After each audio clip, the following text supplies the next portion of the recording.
Hello, everybody. My name is meteorologist Hutch Johnson. Coming up in this update, we're going to talk about Hurricane Helene as she works her way northward tonight. By tomorrow at this time, very, very serious impacts will be taking place as it moves inland. Now, how strong will it be? We'll have the latest, but the Saffir-Simpson scale here goes over the categories, and serious intensification is forecast by the models and the National Hurricane Center as well. We'll go over all of it right now, but again, a look at that Saffir-Simpson scale. There is potential as we go through the overnight hours for this system to increase, with the official forecast having tell that gusts could reach 160 miles per hour with sustained winds near Category 4 force. Catastrophic damage. Now, will it still be that strong as it makes its way inland? Here's the very latest as we head into the evening hours. Now, if you're watching, I'm meteorologist Hutch Johnson. I've been covering weather for the last 27 years.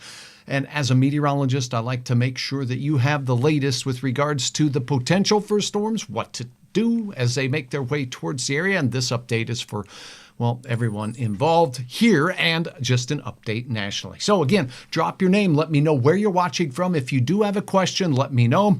Here is the latest look at the cone forecast, the official cone forecast from the National Hurricane Center. Now, the cone gets wider as we go out in time. So as we go through the next 24 hours, this is where the forecast model that I've shown here has this system right on the doorstep of the panhandle of Florida by 6 p.m. tomorrow night on Thursday. Now, in the meantime, we have Helene right now, and we'll go ahead and zoom up here and take a look at the latest measurements. Now, its winds are 87 miles per hour. 74 makes it a hurricane. So it's in that Category 1 specification. It's making a 10 mile per hour movement to the north at this particular time. Now, the cone that you see on this, just a brief explanation. The farther out in time we go, the more uncertainty that we have with regards to the precise track of the storm. But new models are coming in right now, and the closer we get to the 24-hour window, the better the models typically tend to do with regards to their accuracy. So again, I'm going to go ahead and type something in the chat. Let me know where you're watching from, and have you ever been in a hurricane? Let me know if you have lived or went through a hurricane. I never have. Personally, I have never been in a hurricane warning, a tropical storm warning, living in the northern plains in the Rocky Mountain region most of my life. However, as a meteorologist, it's very, very interesting. So as we take a look just a little bit closer at the movement of this storm that is expected to be making its way in the general direction of Tallahassee. So the cone showing that it should make landfall somewhere between Panama City and the Perry area. We'll show you more models. This is just one model, but I will go over a couple to give you an idea about what we're seeing here. Now, a couple of facts with regards to hurricanes. The wind around them circulates in a counterclockwise direction. The wind is what creates and drives the waves. And the stronger the winds are, the greater the swell called the storm surge can be. So the wave heights and the swell of the ocean as this system makes its way towards the shore will be very impactful and could exceed several feet. We'll go over the details on that in a moment, but for now, let me go ahead and show you with the telestrator here that the winds on this side of the storm will be driving toward Florida. The winds on the other side of the storm, with the circulation being counterclockwise, will have offshore flow on the west side of the storm. So the storm surge is moving against the movement of the storm. Therefore, the storm surges will be lower, and usually are lower, on the downwind or the north wind facing side in this particular orientation. Here, whoever is near the eye wall and points east of this system as it works its way through will have this storm as a storm surge is something that definitely can create everything from flooding to loss of life to huge waves or swells of water working their way inland. And when that water flows, it has a lot of speed along with the winds that will be going with it. So a lot of threats become apparent when we are talking about hurricanes, but none lower than the storm surge expected with the storm. Now, as we go back, now this is just one model. I'm going to put on what we call a spaghetti plot. Spaghetti plot is going to plot the track that this storm is expected to take based on a number of different models out there to look at. So let's go ahead and put that on here for you, and we'll go ahead and let me see. It is right here. Okay, so what you're going to see is a whole bunch of different models turn on. These are just the lines. So you can see now there's a great consensus that most models have the storm moving right in the track that is within the cone that is produced by the National Hurricane Center. A couple of the models have it right in the area where this model that I have painted up here shows. And then as we take a look, there's a couple of outliers that have this system making landfall north of Tampa here. There's a couple that have it in that general direction, and some have it wobbling off to the left just a little bit, more close to Panama City. Again, the storm surge will be greatest on the east side of the eye. So if it does make landfall in or near Panama City, that storm surge will still bring and wreak havoc across most of the panhandle of Florida as it works its way northward. So that is something to keep in mind with regards to Hurricane Helene. Let's go ahead and take a look at a couple of other things with regards to the storm. And what I'm going to do is show that the models don't have much consistency when that is as we move forward. And the fact of the matter is the official forecast from the National Hurricane Center is something that I think they do an outstanding job with. So let me go ahead and put that up for you here. I'll take down all of these different models that you're seeing here. And now we'll just focus on the official forecast from the National Hurricane Center. They are looking at data that we all don't have access to, including plane flights that the NOAA pilots are making through this storm system as it's working its way coastward. Notice that the official forecast track here is a little bit left of where most of those model runs were taking it, including this one that I'm showing here. Now, if it does make landfall in this general vicinity of Panama City, East Point, basically Point St. Joe area, in these areas all the way out towards Tallahassee, these will be the areas with the greatest winds within or near that center of the eye is where the winds are usually the strongest. And because of the speed of movement of this storm, it will remain a hurricane well inland. So we can take a look at the storm track, the official forecast here, and it does not really weaken into tropical storm force winds until it is well inland. So the damage impacts will not only be from the storm surge, the hurricane force winds and greater, but those hurricane force winds and the flooding that goes along with it will make their way northward as we go through. Now, what I would like to do here as we pull through, I will pull up some official data from the National Hurricane Center here. And as we do take a look at that, I do want to point out that there are a few different sources here that we can use to look at. And I'm going to pull this over here so I can pull this up on the screen so you can easily see what it is I'm looking at. This is an interactive cone forecast, precisely something you could access by going to and searching the National Hurricane Center and looking for their updates on this. But I'll take you there right now. So as we do that, what you are going to notice is essentially the forecast cone is just what we showed you. The panhandle of Florida is where things are most likely to ensue. The latest measurements from the storm now as it's crossed through the Yucatan Channel is it's going to have that northeasterly trek. Now, each one of these dots are a forecast, an official forecast where they're actually going to put numbers on it. Notice their official forecast falls right in the middle of their cone shown here in blue. Now, if I click on that H, it gives you the expected winds based on their thoughts, the National Hurricane Center's thoughts. And it's 95 knot maximum wind speed with 115 knot or 130 mile per hour gusts. So that's 110 miles per hour. So where is that on the Saffir-Simpson scale? Let's go right back to that because it's good to keep that in mind here as we are going through a lot of numbers. But we're talking about gusts of 130 miles per hour, which could be catastrophically damaging, but it's over the ocean. So that's forecast in the next few hours as that system works its way northward this evening. Looks like I did get some feedback here, but we'll go right back to a look at what's going on here from the National Hurricane Center. Now, as we go through the depth of the overnight, you'll see just off the coast of Tampa here, as that system makes it through Tampa, all of St. Pete, all the way down to the southern tip of the peninsula of Florida, we'll see impacts from storm surge and waves and wind and very heavy bands of rain. But this second forecast point here, as we highlight that, showing 115 knot or 130 mile per hour sustained winds with gusts to 140 knots, which is 160 miles per hour. So if you can imagine that, and we go right back to that Saffir-Simpson scale, you can see that on the Saffir-Simpson scale, that is catastrophic damage, and 160 mile per hour gusts is on the other side of ridiculous. Out over the ocean, though, there's not a lot to slow down the wind, and there's abundant amounts of energy with the warm water that is in place. So that is the grain of salt to say, will this storm continue to show signs of strengthening as it works its way towards the peninsula, or the panhandle of Florida?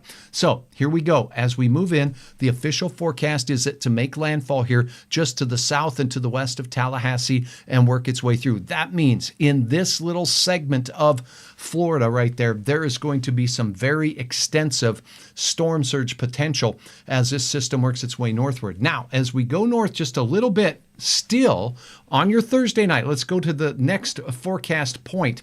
And this is for Hurricane Helene, well inland. It's the 36-hour forecast for 1 in the morning on Friday morning or very late Thursday night. And this thing is right near Albany, Georgia, Dothan as well in Alabama. And it looks like, let me move the map over just a little bit, but it looks like it's in that area of Columbus as well. And look at the wind speeds here. Still very, very strong. That's 80 miles per hour, so still would be categorized a hurricane because that cutoff is 74 miles per hour. And 90 knots or 105 mile per hour winds still well inland. So a very dangerous storm indeed is working its way northward towards Florida and will continue to push north into Georgia as a hurricane. Anonymous has lived in there and says, I have been through Category 5 Hurricane Andrew, August of 1992 in Miami-Dade. Thank you for sharing that with me. I cannot imagine what it's like to go through that duration. Just like when I talk to many folks from the South say to me, I don't know how you do a blizzard where for 2 days or 3 days it's snowing heavily with winds gusting to 60, 70 or more miles per hour and drifts measured in feet. You know, that's no picnic either, but thank you for sharing. Anonymous, I do appreciate that as well. So again, the official forecast does have the storm system weakening a bit as it gets a little farther inland, back down to tropical storm force winds. So Hurricane Helene will be weakening as it crosses into Tennessee and continuing to see reductions in wind speed, but not rain. Now, here are some of the other factors with regards to this very dangerous storm. Potential wind speeds, you can look at the maps and the available products here from the National Hurricane Center, but one of the things is what's the peak surge. So let's go ahead and take a look at that storm surge map, and here is a look at the forecast. And are you kidding me? 15 to 20 feet of surge right here in that that windy part of the storm, where not only do we have the 140 mile per hour sustained winds potentially in the area of North Florida, but we will have the storm's motion added to it. It's moving at 10 to 20 miles per hour. So that is why the east side of the eye wall will have the greatest storm surge. 15 to 20 feet. Unbelievable. And when we look into areas here near Tampa, we still could see 5 to 8 feet of storm surge in Tampa, St. Petersburg, as well as down near the Keys with some significant impacts as well. So that is a look at the storm surge. Can you imagine what 12 to 15 foot wall of water when that eye moves over and the winds that will be driving that wave of water? This is no no joke. This storm system could be extremely impactful, and getting inland is not only going to be life-saving, but it's going to be very, very important, and folks are doing that right now. So that is a look at the storm surge potential with the system. And again, the winds, the warnings, the cones. Let's go look at the warnings associated with the winds for the storm. And as we take a look at that, what you're going to see, again, expected landfall right here near the panhandle of Florida in the areas of red. That is a hurricane warning, where we are going to be very likely seeing winds sustained at over 74 miles per hour as that storm works its way northward. So that is a look at the latest from the National Hurricane Center. We'll go back to the radar. Let me show you what we have right now as we take a look at some satellite products here. The water vapor imagery from North American can help us see these storms. They're very dynamic. A lot can change as we go through. Notice this red area here. Water vapor is a gas that's in our atmosphere, and water vapor, because it's a gas, travels exactly with the gases in the atmosphere. So it's a great way to visualize the motions that are taking place with the winds in our atmosphere. Here it is, spinning its wheels out off the shores of Tampa, and it's going to be making its way up in toward that area in the northern portions of Florida. And as we go in, we can see that there is an eye wall, and storms have an eye wall like this. These hurricanes do, because there's a descending layer of air in the eye wall. It's kind of the calm in the middle of the storm, but that eye wall is very tight right now. And as this storm goes north, it's going to go through periods of cycling where one eye wall weakens and another one develops, and those cycles can make the storm wobble a little bit either way. So that is why that cone of uncertainty is important. And if you're on either side of that cone, it's a good idea to get out, heed the warnings, and get inland as you have less than 24 hours, as we showed you, with the landfall being very close to around 6 o'clock. And the times you were seeing there, Central Time, so Eastern Time, that's about 7 p.m. Eastern time out there in Florida. So this is a look. Now, another thing that's very interesting about these particular types of storm systems is that aloft, the winds, well, they circulate clockwise, and you can actually see that out here in the reds. And not only can you see that, the reds, very dry and descending and sinking air. So when these storms draw into their circulation at lower levels, dry air, that can obviously impact what these storms are doing. But being centered right over the Gulf of Mexico, it's going to have plenty of warm water and humid air to work with. So this is a very good look at what's going on right now with regards to the system. When we take a look at the latest measurements out there with temperatures, we can go in just a little bit, and you're going to notice that the water temperatures out here and temperatures of the air out over the ocean are well into the 80s, even at this time of the night. So very hot water surface temperatures to fuel this storm for strengthening. So again, that is the latest on Hurricane Helene, moving northward towards the panhandle of Florida tonight. If you're in the path of this dangerous storm, make sure that you do everything you can, again, to get inland. DMS Online says, same here. Anonymous, you went through the same storm system. Does it appear to be moving more west of Tallahassee? This is very interesting. DMS, that's a wonderful question.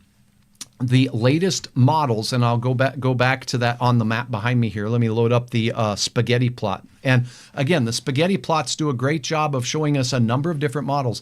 Notice these outliers here. This puppy has it going way out here by New Orleans.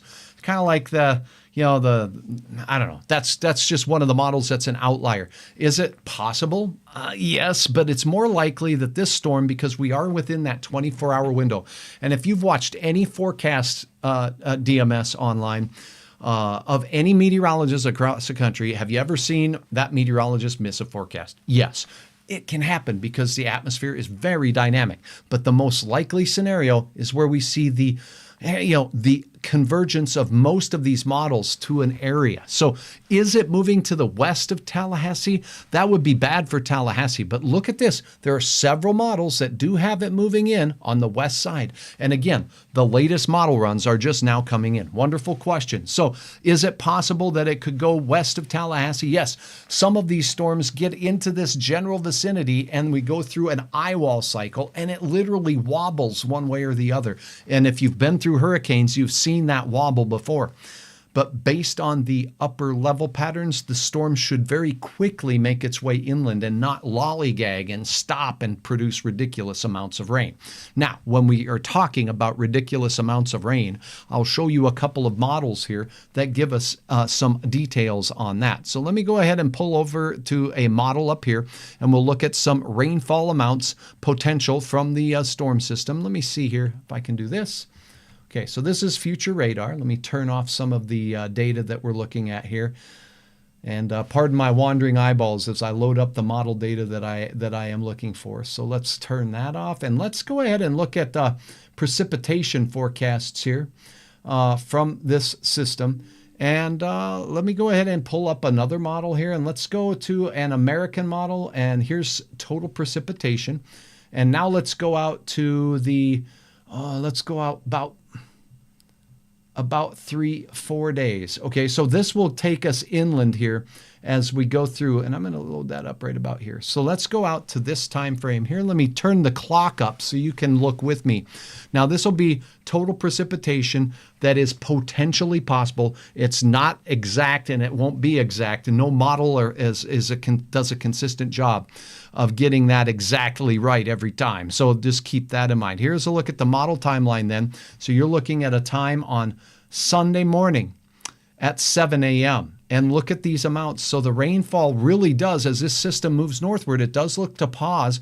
The elevated terrain of the Appalachian Mountains here does add to the impacts, as will some around the Smoky Mountains up there as well. Now, as we take a look at what some of these colors mean real quickly for you, we are expecting rainfall potential in the panhandle of Florida to be anywhere between 8 and 10 inches of rain possible. Some could see a little more, some will see less. When you're down near Tampa, 3.5 inches, and if we get inland where this system stalls and has the enhanced problems caused by elevated terrain, that moist air rising up the terrain, it'll wring out even more moisture. It's talking 10 inches to a foot of rain. Atlanta, Anderson, parts of western South Carolina, Asheville as well, as we go into that Johnson City area. And now when we get up into the Nashville area, Bowling Green, we're talking 5 to 6 inches of very wet rainfall working its way up there. So this is by Sunday, as this system will work and make landfall on Thursday,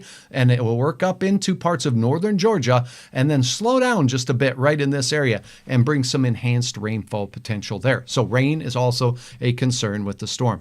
Thank you for your feedback. And again, if you've liked what you've seen here, I really do appreciate the likes on the video. I really appreciate it if you take a time to, well, hit the subscribe button if you want to be notified when I'm live. And again, my name, Hutch Johnson, a meteorologist with 27 years of on-air broadcasting, 20 years almost of teaching college-level meteorology classes, as well as some research experience early on in my career.